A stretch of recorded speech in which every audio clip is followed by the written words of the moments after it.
यशवा मसीह में मेरा आप सबको शबह शलोम। यहोवा आपको बहुत सारी आशीषें और बरकतें दे और हम यीशु मसीह के पवित्र कलाम से एक बार फिर से यहोवा की पवित्र हजूरी में है, उसके पवित्र उपस्थिति में है और हम सेवकाई के विषय को लेकर आगे बढ़ रहे हैं। हमने पिछले भागों में सीखा था कि सेवा क्या है।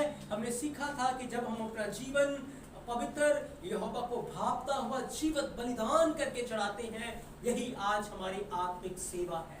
और उसके बाद हमें जो यीशु मसीह कहते हैं हमें वैसे यीशु मसीह के पीछे पीछे चलना है, वैसे करना है, अपने क्रूस को उठाकर यीशु मसीह के पीछे पीछे चलना है। और दूसरी बात हमने सीखा था कि हम सेवा क्यों करना चाहते हैं और मैंने आपको बताया था बहुत सारे लोगों की सेवा करने की उम्मीद यही है, उनका ध्यान इस बात के ऊपर है कि अगर सेवा करेंगे तो अच्छा पैसा मिलेगा, धन संपत्ति मिलेगी, प्रसिद्धि मिलेगी, हम फेमस हो जाएंगे, लोगों की नजरों में हमें बहुत सारा आदर मिलेगा। लेकिन आज हमें सेवा इसलिए करनी है कि स्वर्ग के राज्य में हमें 100 गुना प्रतिफल मिलेगा। और तीसरी बात के ऊपर हम सीख रहे हैं कि सेवा हमें कैसे करनी है, सेवा करने के लिए क्या क्या गुण, क्या क्या क्वालिटीज हमारे जीवन के अंदर यहोवा देखना चाहता है, यहोवा चाहता है। उन बातों के ऊपर हम सीखते आ रहे हैं और पिछले 3 भागों में हमने 3 गुणों को देखा था। चरवाहे के जीवन में सबसे पहला गुण हमने देखा था कि वो तरस से भरा होता है, अपनी भेड़ों को मरता हुआ नहीं देख सकता। दूसरी बात हमने देखा था कि वो जागृत होता है कि उसकी भेड़ें कहाँ जा रही हैं, उसकी भेड़ें क्या कर रही है, उसकी भेड़ों के ऊपर कौन सी विपत्ति आने वाली है, उन बातों के प्रति वो जागृत है। और तीसरी बात हमने पिछली बार सीखा था कि वो दया से भरा हुआ है और दयालु चरवाहा अपने भेड़ों की चंगाई के लिए उसकी आंखें यहोवा रूपी पर्वत के ऊपर लगा देता है और वहां से वो वचनों को खाकर, वचनों को पीकर तृप्त होती है, क्योंकि मूसा ने लोगों का ध्यान स्वर्ग की ओर लगा दिया था कि स्वर्ग की ओर से एक रोटी आएगी और 40 साल तक वो जंगल में उस रोटी को खाते रहे, उस मन्ना को खाते रहे और जब तक वो मन्ना खाते रहे कोई बीमारी उनके ऊपर नहीं थी, कोई वबा उनके ऊपर नहीं थी और वो तंदुरुस्त थे, हष्ट-पुष्ट थे और यहोवा के जलाल से, उसकी महिमा से परिपूर्ण थे। प्रिय शिष्य, तो आज हम चौथी क्वालिटी को, चौथे गुण को जो बहुत ज्यादा इंपॉर्टेंट है, इसके बारे में आज हम सीखेंगे और वो है अच्छा चरवाहा खोई हुई और भटकी हुई भेड़ को ढूंढता है। आज बाइबल से हम ये सीखेंगे कि सच में आज जो भेड़ें भटक गई हैं, आज जो भेड़ें खो गई हैं, वो कैसे वापस से हम उन्हें ढूंढकर उस झुंड में लेकर आ सकते हैं, कैसे उन खोई हुओं को ढूंढा जाए, कैसे जो लोग भटक गए हैं उन्हें वापस यहोवा के पास मोड़ा जाए, वापस उन्हें वचन के अंदर लेकर आया जाए। आज उस तरीके को, आज उन बातों को हम यहोवा के कलाम से सीख लेंगे। आज के समय में अगर आप देखेंगे तो चरवाहा पास्टर पीछे पीछे है और भेड़ आगे आगे है, पर एक्चुअल में क्या होता है, भेड़ पीछे पीछे, चरवाहा आगे आगे होता है। आपको पता है जो भेड़ है वो चरवाहे के शब्द को सुनती है और पीछे पीछे चलती है। भेड़ का ध्यान जमीन की ओर होता है, ऊपर नहीं देखती, वो नीचे की ओर, सिर झुका हुआ जमीन की ओर, आवाज सुनती है चरवाहे की और पीछे पीछे चलती है। भेड़ इतनी भोली होती है कि उसे भले का, बुरे का, क्या ठीक है क्या गलत है उसे नहीं पता, पर जैसे चरवाहा उसको गाइड कर रहा है वैसे वो चल रही है। जब रास्ते में वो चल रहे होते हैं, मान लो बीच में खड्डा आ गया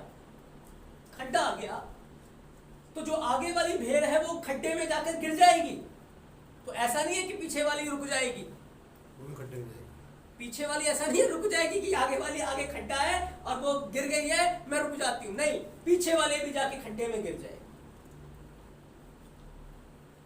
वो इतनी भोली है, वो अपना बचाव नहीं कर सकती, वो अपनी सुरक्षा नहीं कर सकती, कोई नाखून, कोई सींग उसके पास नहीं है। भेड़ से किसी को खतरा नहीं है, बच्चा भी उसके साथ खेल सकता है।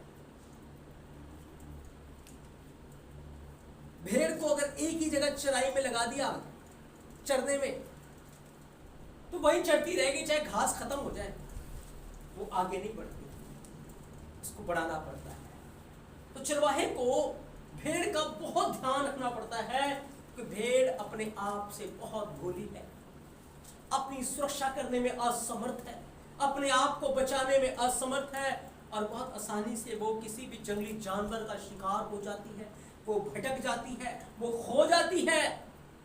और बाइबल ये बयान करती है कि यहोवा इंसान की तुलना भेड़ के साथ करता है। तभी दाऊद कहता है यहोवा मेरा चरवाहा, यहोवा मेरा चरवाहा है। तो मैं चाहता हूं हम एक वचन को पढ़ेंगे, यह 34 अध्याय उसके 11 वचन से पढ़ेंगे। क्योंकि परमेश्वर यहोवा यूं कहता है, देखो मैं आप ही अपनी भेड़ बकरियों की सुधि लूंगा और उन्हें ढूंढूंगा। मैं आप ही अपनी भेड़ बकरियों का चरवाहा हूंगा। मैं आप खुद ही अपनी भेड़ बकरियों का चरवाहा हूंगा और मैं खुद ही आप ही उन्हें बिठाऊंगा। परमेश्वर यहोवा की यही वाणी है। यहोवा की यह वाणी, यहोवा कहता है मैं खुद अपनी भेड़ों का चरवाहा हूंगा, मैं खुद भटकी हुओं को ढूंढूंगा, जो निकल गए हैं उन्हें फिर से मैं वापस ले आऊंगा। वो कहता मैं खुद भटकी हुओं को ढूंढूंगा। याद रखें, आज हम कभी भी ये न कहें कि मेरे द्वारा ये काम हुआ या मैंने प्रार्थना की तो ये हो गया। जैसे कि आज हम गवाहियों को सुनते हैं और लोग इस बात को बताते हैं कि मेरे द्वारा ये हुआ, मेरे द्वारा ये हुआ, या मेरे द्वारा ये हुआ। याद रखें, यहोवा अपना काम उस पर करता है, वो किसी इंसान के ऊपर डिपेंड नहीं है, किसी इंसान के ऊपर वो निर्भर नहीं है। लेकिन यदि हम वो पवित्र पात्र बन जाते हैं, हम वो दीन पात्र बन जाते हैं, हम यदि अपने जीवन को यहोवा के आगे नम्र कर देते हैं, तो वो इस जीवन के अंदर आकर अपने कामों को करना शुरू कर देता है। आज जो लोग अपने आप से भेड़ों को ढूंढने के लिए जा रहे हैं, भटकी हुओं को वापस लेकर आने के लिए जा रहे हैं, याद रखें वो कभी भी भटकी हुओं को वापस लेकर नहीं आ पाएंगे, कभी भी खोए हुओं को ढूंढ नहीं पाएंगे। वो भेड़ों के पीछे पीछे जाएंगे लेकिन पीछे ही लगे रहेंगे, क्योंकि उन्हें तरीका पता ही नहीं, उन्हें पता ही नहीं है कि भेड़ों को ढूंढना कैसे है। क्योंकि भेड़ के मन के अंदर एक मूर्खता की गांठ बंधी हुई है, उसे यहोवा ही खोल सकता है उस गांठ को। और अच्छा चरवाहा यीशु मसीह ही है। अगर यीशु मसीह हमारे जीवन के अंदर रहकर, हमारे अंदर रहकर भेड़ों को ढूंढेगा, भेड़ें वापस आएंगी। भटकी हुई को ढूंढेगा, भटकी हुई वापस आएंगी। आज बहुत सारी भेड़ें भटकी हुई हैं, गायब हैं। मैं चाहता हूं हम एक और वचन को पढ़ेंगे, मत्ती 18 अध्याय 11 वचन को पढ़ें।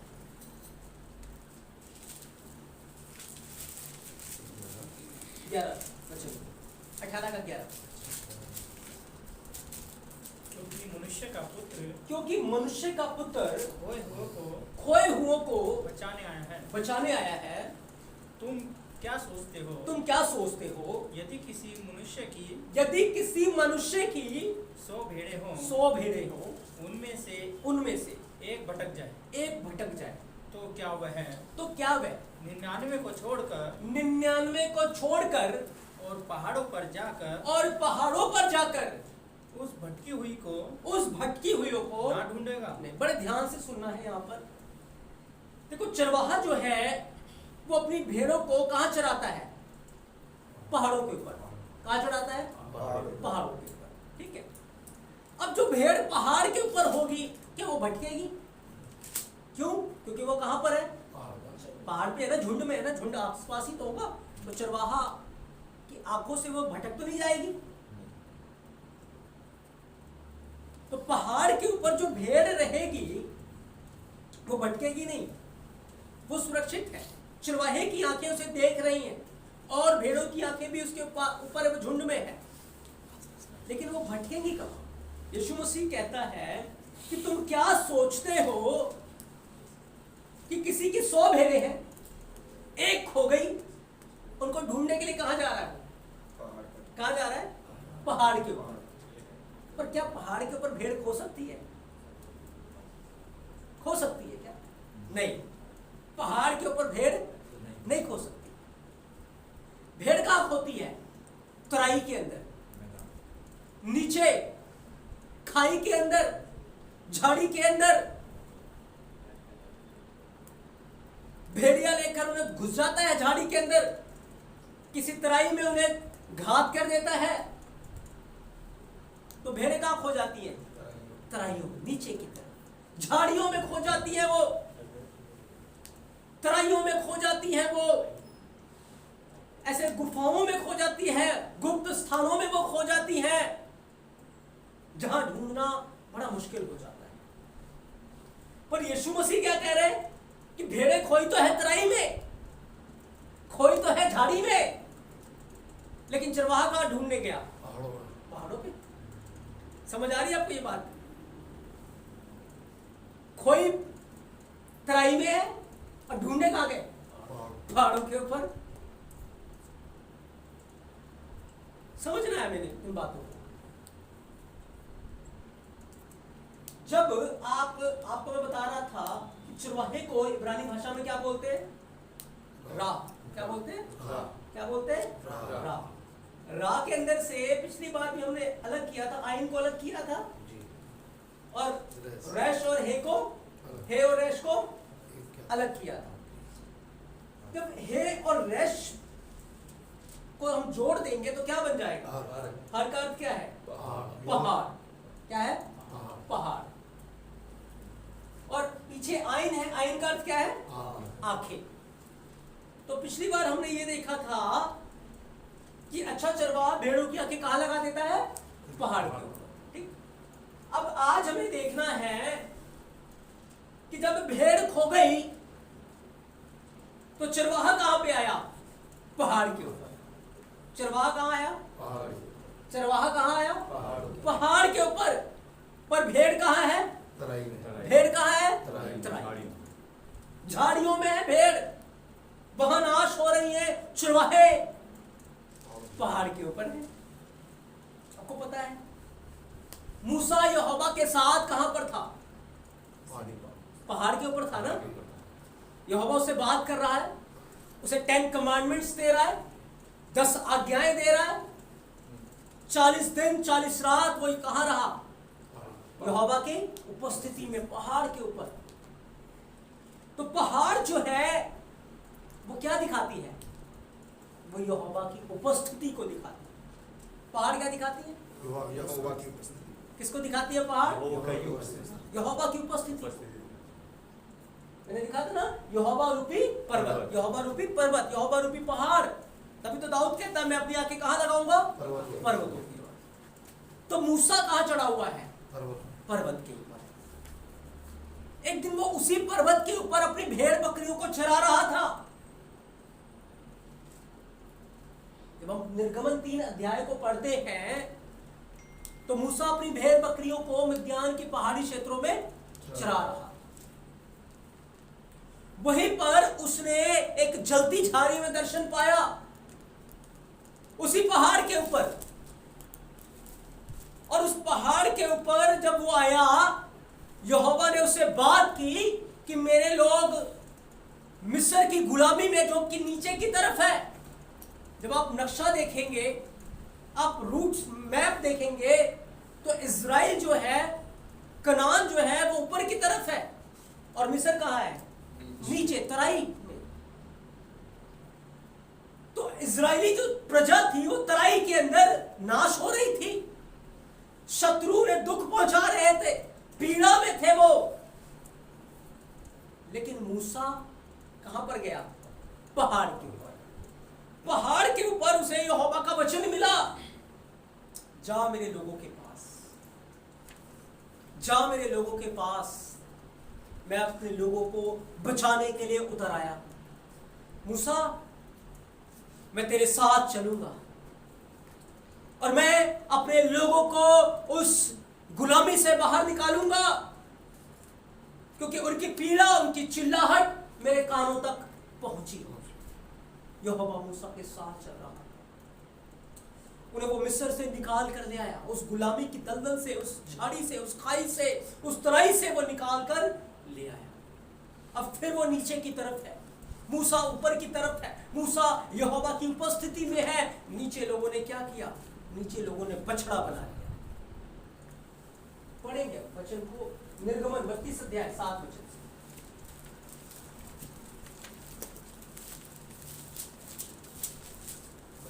हाँ, 32 का 7। तब यहोवा ने मूसा से कहा, तब यहोवा ने मूसा से कहा, नीचे उतर जा, नीचे उतर जा, क्योंकि तेरी प्रजा के लोग, क्योंकि तेरी प्रजा के लोग, जिन्हें तू मिस्र देश से निकाल ले आया है, वे बिगड़ गए हैं, वो बिगड़ गए हैं। और जिस मार्ग पर चलने की आज्ञा मैंने उनको दी थी, उसको झटपट छोड़कर उन्होंने एक बछड़ा ढाल कर बना लिया।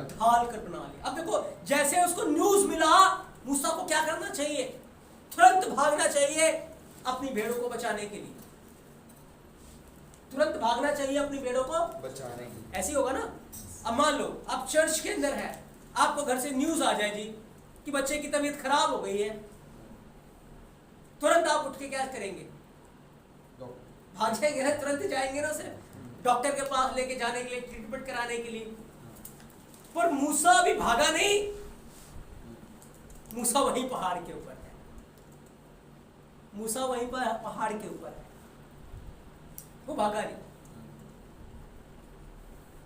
वो पहाड़ के ऊपर ही है। उसे जब समाचार मिला कि भेड़ें भटक गई है, गुनाह में चली गई है, पाप में चली गई है, वो भेड़ों के पीछे नहीं भागा कि भागे उन्हें पकड़ के लेके आने के लिए, उन्हें निकालने के लिए कि रुक जाओ, नहीं, क्योंकि वहां पर वो भेड़े अब भेड़े नहीं रह गई है। अब शैतान ने उनके मनों के ऊपर अधिकार ले लिया है, उनकी आंखें बंदी हो चुकी हैं, अब सींग लग गए हैं उनके ऊपर, वो चरवाहे को भी मार सकते हैं। अब मूसा पहाड़ के ऊपर ही है, अभी गया नहीं है, और क्या कहने लगा? पढ़िए। फिर उसको दंडवत किया, हाँ, और उसके लिए बलिदान भी चढ़ाया। हाँ, बलिदान भी चढ़ाया। यह कहा, और ये कहा, हे इस्राएलियों, तुम्हारा ईश्वर जो तुम्हें मिस्र देश से छुड़ा ले आया है, तुम्हें मिस्र देश से छुड़ा ले आया यही है, वो यही है। फिर यहोवा ने मूसा से कहा, मैंने इन लोगों को देखा है, और सुन वे हठीले हैं, ये हठीले हैं, अब मुझे मत रोक, मेरा कोप उन पर भड़क उठाया है, जिससे मैं उन्हें भस्म कर दूं, परंतु तुझसे एक बड़ी जाति उपजाऊंगा, एक बड़ी जाति उत्पन्न करूंगा। तब मूसा अपने परमेश्वर यहोवा को, हाँ, अपने एलोहिम यहोवा को यह कह के मनाने लगा, हे यहोवा, तेरा कोप अपनी प्रजा पर, तेरा कोप अपनी प्रजा के ऊपर क्यों भड़का है?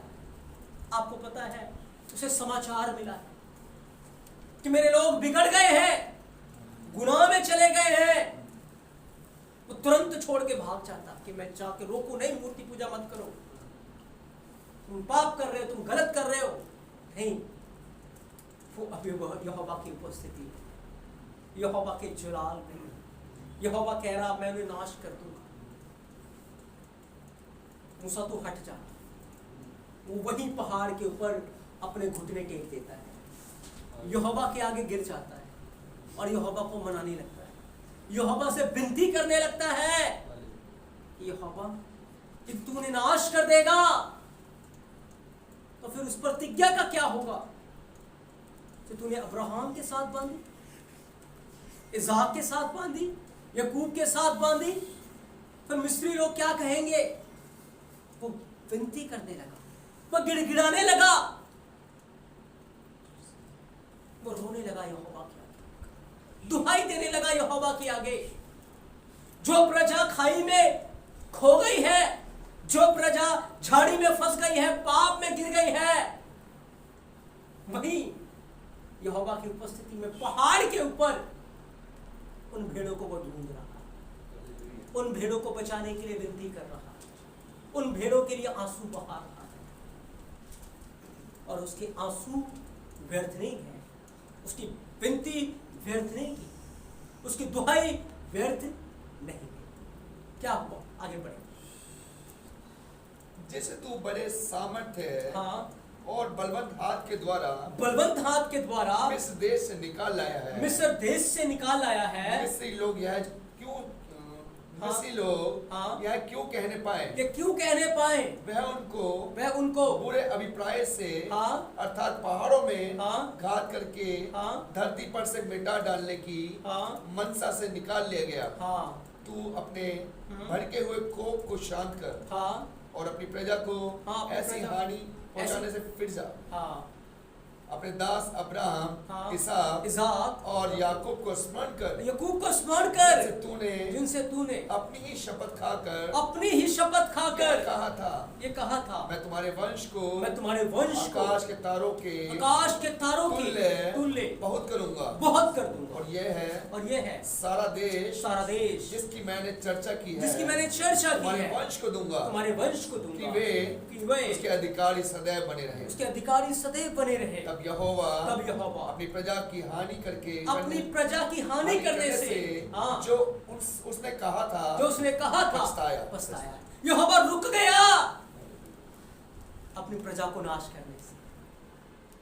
अगर मूसा झटपट वहां से भाग जाता, क्या भेड़ें बचती? क्या भटकी हुई वापस आती? नहीं आती। क्योंकि याद रखे, भेड़ों को बचाना, भटकी हुइयों को वापस ले आना हम नहीं ला सकते।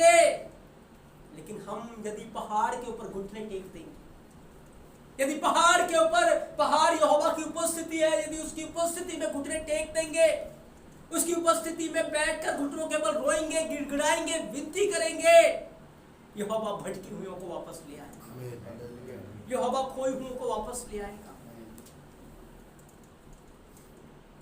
जब आप प्रार्थना में भेड़ों के लिए आंसू बहाएंगे, जब प्रार्थना में आप विनती करेंगे, जब यहोवा की उपस्थिति में आप रोएंगे, उन रूहों के लिए जो आज भटक चुके हैं, आपको उनके पीछे नहीं भागना पड़ेगा, वो आएंगे आपके पीछे, वो आएंगे। क्योंकि यहोवा उनके मन को फेर देगा, यहोवा उन्हें वापस ले आएगा। यही काम यहां मूसा कर रहा है। लेकिन आज क्या हो रहा है? आज भेड़ों को बचाने के लिए, भेड़ों को लाने के लिए हम उनके पीछे भाग रहे हैं। मैं चाहता हूँ एक वचन को पढ़े, गलातिया 1 अध्याय उसके 10 वचन। गलातिया 1 अध्याय 10 वचन।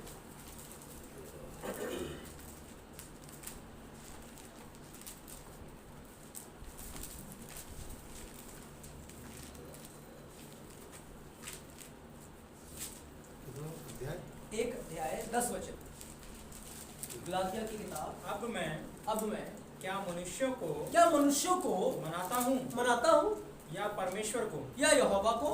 क्या मैं मनुष्य को प्रसन्न करना चाहता हूँ? यदि मैं अब तक मनुष्यों को ही प्रसन्न करता रहता, अगर मनुष्यों को ही खुश करता रहता, तो मसीह का दास न मसीह की हजूरी में उसकी सेवा नहीं कर पाता। आज जो चरवाहे भेड़ों के पीछे, भेड़े आगे आगे, चरवाहे पीछे, प्रचार ऐसा जिससे भेड़े खुश हो, काम ऐसे जिससे भेड़े खुश हो। भेड़ क्या बच रही है? भेड़ क्या वापस वो और दूर चली जाती है। जितना आप जिस चीज के पीछे जाएंगे उतना वो आपसे दूर हो जाएगा। हालेलुया। तो यही तो हो रहा है आज। पर तरीका क्या है? अब यहोवा रूपी पर्वत के ऊपर आना है। चरवाहों को, हम सबको, खोए हुए के लिए, जो भटक गए हैं उनके लिए यहोवा रूपी पर्वत के ऊपर आना है। अपनी आंखें यहोवा की ओर लगानी है, गिड़गिड़ाना है, विनती करनी है, आंसू बहाने हैं। यहोवा भटके हुए को वापस ले आएगा। आपको पीछे नहीं जाना पड़ेगा, वो आपके पीछे आएगी, क्योंकि भेड़ चरवाहे के पीछे आती है। लोग बलवा करते थे, मूसा क्या करता था? यहोवा की उपस्थिति में गिर जाता था। मुंह के बल गिर जाता था, विनती करने लगता था। यहोवा लोगों के हृदय को फेर देता था, लोगों के मनों को फेर देता था। लोग फिर से मूसा के पीछे चलना शुरू कर दिए। क्या किया मूसा ने? एक और वचन पढ़ेंगे 31 निर्गमन 32 का 31 से 33।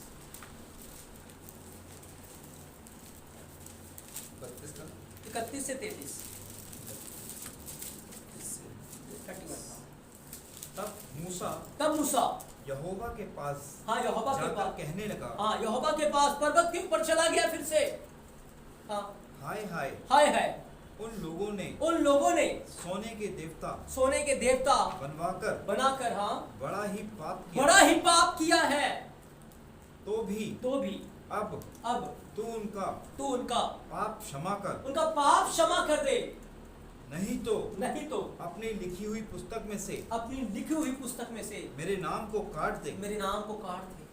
ऐसी विनती वो यहोवा के सामने जाकर कर रहा है, गिड़गिड़ा रहा है यहोवा के आगे, दुहाई दे रहा है यहोवा के आगे। क्या आज हम दुहाई देते हैं? क्या आज हम विनती करते हैं? क्या आज हम आंसू बहाते हैं? हम लाख जाके लोगों को समझाते हैं, डांटते हैं, कहते हैं, नहीं सुनते। मैं ये नहीं कह रहा हमें डांटना नहीं है, समझाना डांटना है, लेकिन उसके बावजूद भी जब वो नहीं सुनते, तरीका एक ही है, पहाड़ के ऊपर आओ, यहोवा रूपी पर्वत के ऊपर आओ, आंसुओं के साथ आओ, गिड़गिड़ाते हुए आओ, घुटनों के बल आओ। यहोवा कान पकड़ कर उन्हें वापस ले आए। उनके मन के अंदर जो मूर्खता की गांठ है वो खोल देगा। हालेलुया। आज अपने परिवारों में देखो, क्या छोटे बच्चे आज्ञाकारी हैं? क्या बच्चे आज्ञाकारी हैं? क्या वाइफ आज्ञाकारी है? क्या वो सच में यहोवा के साथ नहीं चल रहे? अब लाख उन्हें समझाते हो, लाख उन्हें डांटते हो, लाख उन्हें कहते हो, लेकिन फिर भी उनका मन भटका हुआ है। बच्चे फोन में भटके हुए खोए हुए हैं, जुबान गेम्स के अंदर भटके हुए खोए हुए हैं, अभिलाषाओं में खोए हुए हैं। हम बार बार समझाते रहते, कहते रहते, लेकिन वो नहीं सुनते। पर यदि आप यहोवा रूपी पर्वत के ऊपर आ जाएंगे, घुटनों के बल आ जाएंगे, आंसू बहाएंगे, रोएंगे, विलाप करेंगे, यहोवा से विनती करेंगे, यीशु मसीह से विनती करेंगे, याद रखें वो खुद आपके पास आएंगे। वो खुद आके कहेंगे, पापा हमें वचन सुनाओ, पापा हमें बताओ, पापा हमने अपना दिल तोड़ा है, हमें क्षमा करो। वो खुद आएंगे आपके पीछे। आपको लोगों को बुलाना नहीं पड़ेगा, लोग खुद आएंगे। क्यों? क्योंकि यहोवा उनके मन को फेर देगा। आपको पता है, जब इस्राएली कौम गुनाह में चली गई, पाप में चली गई, एलिया उन दिनों के अंदर खड़ा हुआ। एलिया एक एक के पीछे नहीं गया, मेरे भाई तू गलत कर रहा है, रुक जा, मेरी बहन तू गलत कर रही है, रुक जा। नहीं, उसको पता था ये नहीं आने वाले, ये नहीं सुनने वाले, ये ढीठ हो चुके हैं। एलिया ने क्या किया? एलिया कर्मेल के पर्वत के ऊपर आ गया। आओ पर्वत के ऊपर। वो पर्वत के ऊपर आ गया। पर्वत के ऊपर आकर एक वेदी बनवाई, वेदी के ऊपर कुर्बानियां रख दी। सारे लोग बाल देवता की तरफ थे, 400 नबी उसके साथ थे, पूरी इज़राइल कौम उसके साथ थी, राजा उसके साथ थे, सारे हथियार उसके साथ थे। एलिया एक तरफ अकेला पहाड़ के ऊपर, यहोवा रूपी पर्वत के ऊपर है। लोगों के मन भटक चुके हैं, लोगों के हृदय भटक चुके हैं। क्या हुआ? जब उसने पहाड़ पर आकर विनती की, दुहाई दी, हे यहोवा अपने लोगों के मनों को फेर दे। यही प्रार्थना की उसने, अपने लोगों के मनों को फेर दे। आज समस्त इज़राइल जान जाए कि तू ही यहोवा। और सच में जब उसने यहोवा रूपी पर्वत के ऊपर ये प्रार्थना की, क्या हुआ? स्वर्ग से आग उतर, बलिदान को भस्म कर दिया। एलिया को बताना नहीं पड़ा कि यहोवा ही एलोहिम है। लोग चिल्ला उठे, लोग बोलने लगे, जो भटके हुए थे, जो खोए हुए थे, वो चिल्लाकर कहने लगे यहोवा ही एलोहिम है, और मुंह के बल गिर कर दंडवत करने लगे। इतना बड़ा कार्य कब हुआ? जब एलिय्याह ने पर्वत के ऊपर विनती करना शुरू किया। अगर हम सही तरीके को अपना लेंगे अपने जीवन में, याद रखें, हम खुद भी आशीषित हो जाएंगे और लोग भी हमारे द्वारा आशीष पाएंगे। आज तरीका हमारे पास सही नहीं है। सेवक को, पास्टर को, हम सबको अपने परिवार के लिए, अपने साथ जुड़े हुए लोगों के लिए, पास्टर को, अपनी कलीसिया के लिए प्रार्थना में आना है। यहोवा रूपी पर्वत के ऊपर आना है, गिड़गिड़ाना है, घंटों बैठ के गिड़गिड़ाना है, विनती करनी है, रोना है एक एक भेड़ के लिए। यहोवा उनके हृदय को बदलने की सामर्थ रखता है। यीशु मसीह उनके मनों को बदलने की सामर्थ रखता है। बड़ा कार्य आप देखेंगे, आपको जाना नहीं पड़ेगा पीछे, वो आपके पीछे पीछे है। यही कार्य यीशु मसीह ने किया। यीशु मसीह ने क्या कहा कि किसी की 100 भेड़ें हैं, एक खो गई है, वो पहाड़ों के ऊपर जाएगा ढूंढने के लिए। यीशु मसीह कहाँ गया ढूंढने के लिए? कहाँ पर गया? पहाड़ के ऊपर। कौन से पहाड़ पे गया? कौन से पहाड़ पे गया यीशु मसीह अपने भेड़ों को ढूंढने के लिए?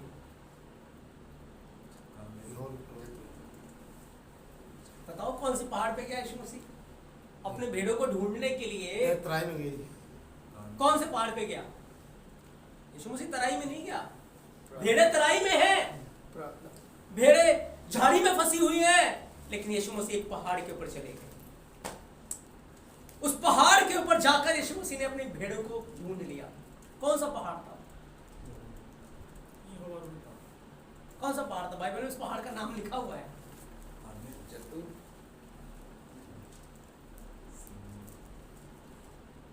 कौन सा पहाड़ था वो?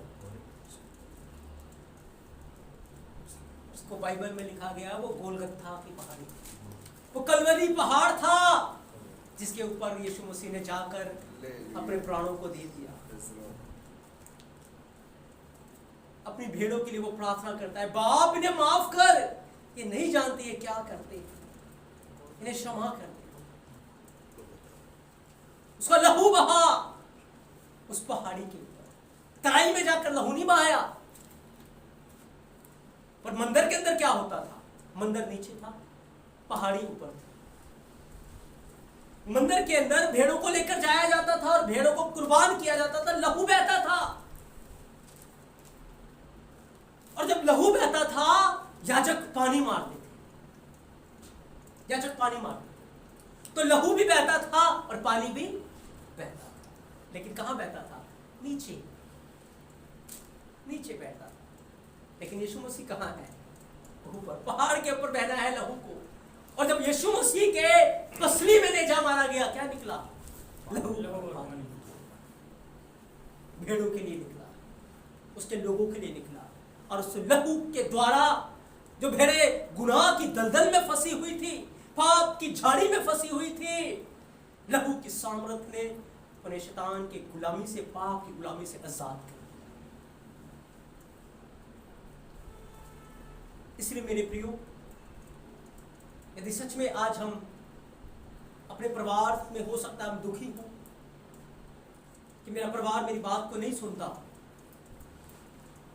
या पास्टर अपने कलीसिया के लिए दुखी हो कि कलीसिया मेरी बात को नहीं सुनती, वो आज्ञाकारी नहीं है, वो वचन के साथ नहीं चल रही, या हम किसी भाई या किसी बहन के लिए ऐसे बोझ में हैं, अगर कहने से कुछ नहीं हो रहा, समझाने से कुछ नहीं हो रहा, याद रखे यहोवा रूपी पर्वत के ऊपर आ जाए, घुटनों के बना जाए, आंसू बहाए, गिड़गिड़ाए एलिया की तरह, गिड़गिड़ाए मूसा की तरह, अपने जीवन को समर्पित कर दे यीशु मसीह की तरह। देखना वो भेड़े आपके पीछे आएंगे, वो लोग आपके पीछे आएंगे, क्योंकि यहोवा खोए हुओं को ढूंढेगा, भटकी हुओं को वापस ले आएगा।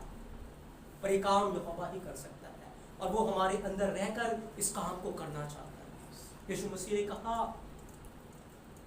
कि खेत पक चुके हैं, मजदूर थोड़े हैं, क्योंकि मजदूरों के पास अभी शिक्षा नहीं थी, मजदूर अभी तैयार नहीं थे कि कैसे उन्हें खेत को काटना है, कैसे उन्हें खेत कटनी करना है। आज जब हम इन बातों को सीख रहे हैं, मजदूरों के रूप में अपने आप को तैयार करें कि आज से हम यहोवा रूपी पर्वत के ऊपर आंसू बहाएंगे, यहोवा रूपी पर्वत के ऊपर गिड़गिड़ाएंगे, विनती करेंगे। यहोवा अपनी दया के द्वारा अपने लोगों को लौटा कर ले आएगा, वो खोए हुओं को ढूंढ लेगा, वो भटकी हुए को वापस ले आएगा। और सच में आप देखेंगे एक बड़ा कार्य आपके जीवन में होगा, लोगों के जीवन में होगा, उसकी प्रजा, उसके लोग बचाए जाएंगे। आमीन, आमीन, आमीन। तो आज हम सीख रहे हैं कि अच्छा चरवाहा अपनी भेड़ों को ढूंढता है, वो भटकी हुओं को ढूंढता है। और कैसे ढूंढता, तरीका क्या है? यहोवा रूपी पर्वत के ऊपर विनती करता है, वो गिड़गिड़ाता है, वो आंसू बहाता है। यीशु मसीह ने कहा जब भेड़ खो जाती है, कहाँ जाते हैं ढूंढने के लिए? पहाड़ी की, क्योंकि पहाड़ यहोवा की उपस्थिति। चरवाहा अपनी भेड़ों को पहाड़ों के ऊपर रखता है, क्योंकि पहाड़ यहोवा की उपस्थिति को दिखाते हैं। पहाड़ के ऊपर रखता है, लेकिन पहाड़ से बहुत बार भेड़िए आकर उसने नीचे ले जाते हैं, वो वापस नहीं आ सकते। लेकिन याद रखिए, पहाड़ के ऊपर ही आंसू बहाता है, पहाड़ के ऊपर ही रोता है यहोवा के आगे, यहोवा उस भेड़ को वापस ले आता है। आए ऐसा काम हम अपने जीवन के द्वारा करें, आए ऐसा जीवन जिए जिसमें हम यहोवा रूपी पर्वत के ऊपर घुटनों के बल बैठ के यहोवा के लोगों के आंसू बहाएं, जो भटक चुके हैं, जो खो चुके हैं, उनके लिए विनती करें। यहोवा उनके मनों को फेर देगा, उन्हें वापस ले आएगा, वो खुद आएंगी, आपको पीछे नहीं जाना पड़ेगा। आमीन, आमीन, आमीन। यहोवा अपने इस वचन के द्वारा आपको आशीष दे।